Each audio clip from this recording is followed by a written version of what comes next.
So it's been about a week since Xbox E3 press conference, and I need to let it sit in. Welcome back to the channel, guys. Paper here, and sorry this took so long. It's been about a week since E3 happened, and internet time, that's about a year. So, but hey, playoff basketball's on, the Raptors are on, that's my team, and I'm just over the moon. But back to the topic at hand. I couldn't just write it out and throw a video on YouTube.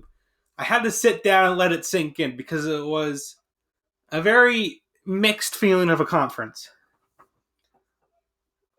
The first feeling I had was that I was just watching last year's E3, just with a new coat of paint on. This wasn't just Xbox, by the way.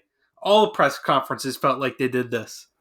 I was just disappointed that they could have taken the opportunity to wow us over Sony, who is now not at the show this year. Then I started thinking that every console generation has this transition where the E3 before the next consoles come out is kind of lackluster. The example of Sony not showing up this year, and when Nintendo with Breath of the Wild before the Switch came out, where they only had one game. So it just happens. The new Xbox Game Studio games looked fine. They weren't for me. Only Gears and Halo really interested me. But I think it hurt them when they didn't show any gameplay for anything. And Gears 5, I understand that they were showing it after, like at Treehouse, but they could have sprinkled some gameplay in there, I feel like. But hey, it was fine. Nothing to write home about, because Microsoft's holding all their cards close to their chest for next year. Now, to the games and surprises of this E3, there wasn't really anything that standed out. The biggest surprise was either that Watch Dogs Legion didn't look like absolute crap, and that the leaks made it sound horrible, and that it looked interesting and it looked great. And I loved Watch Dogs too, I really did. But when they said you can play as any NPC and it's kind of like a branching storyline, I was like, how the hell is that going to work? But it looked good. Gameplay looked good. And of course, Keanu Reeves in Cyberpunk 2077. Like, I love Keanu. He's amazing. Love all his movies for the most part. Other than that, though, it was good. Like, Halo Infinite's concept looked great. Like, I'm ready to see the game actually being played instead of more just CGI trailers, but that looked good. But also, I need to go on a little sidetrack here. What is with smartphone games this year? Every conference had one. There was Gears Pop at the Xbox stage, which we knew was coming. There was Commander Keen. Bethesda just decided to put a gun to its head and just murder it. And then Splinter Cell and Tom Clancy. First of all, they murdered Sam Fisher by putting him in a mobile cash grab of a game, probably. And the Tom Clancy name is just getting murdered into the ground. Like, they're not. Some of these games aren't even tactical games. But the mobile game looked more tactical than Quarantine. Tom Clancy's Quarantine, which was, I was like, why would you make a co-op zombie shooter? Like, I know it's a spin-off to Rainbow Six Siege, but whatever. So I gotta bring it back to Xbox now, and Scarlet, they kind of just did the same thing what they did with the Xbox One X, and that's completely fine, of course.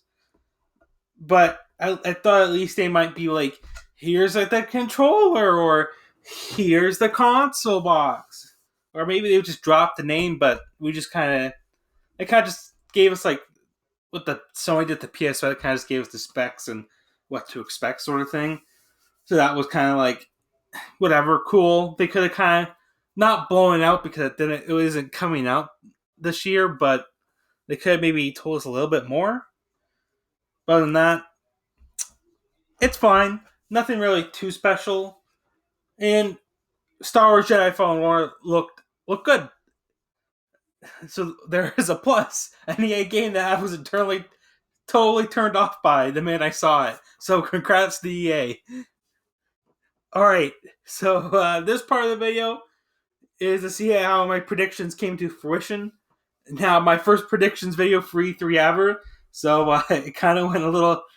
It was fine, maybe. I'll get better at it, hopefully.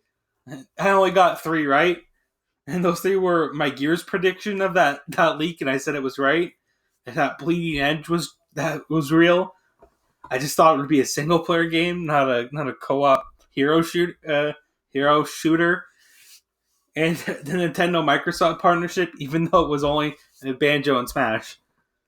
The 7 things that I got wrong were xCloud, because I thought they would announce a date with pricing, but they kind of said it's coming, open for the beta. You can test it here on the stage. Scarlet, I said I thought there was gonna be a bigger blow up, but I was totally wrong on that. I thought Fable was making a comeback, but that didn't happen. Splinter Cell, I was wrong completely. Ubisoft just decided to murder Splinter Cell. Batman, Rocksteady, and Warner Brothers Montreal did not show up, which I thought was kind of weird. I was like, what are these guys working on then? And then Bioshock. I thought that leak of Bioshock that came out 3 years ago that we would just start to see it. But whatever. And what studio that Microsoft would buy out? I think I said IO, the people that made Hitman. I just completely forgot that the people that make Psychonauts could be bought out. So I'm going to give myself a successful first prediction of a 30% win ratio at this point. So that's all I got to say about Xbox E3 2019. I didn't want to go in depth with it because I didn't want to spend my time. I'm fucking tired. Been up all night, just been partying. And you probably heard this already, so I didn't want to waste your time. But don't forget to subscribe to the channel if you like the content. Don't forget to like the video and put down in the comments about what you want to talk about. Maybe you want to talk about the conference itself, what's your opinions on it, and I'll try to reply. So have a great day and see you next time. Man, they really did kill Splinter Cell.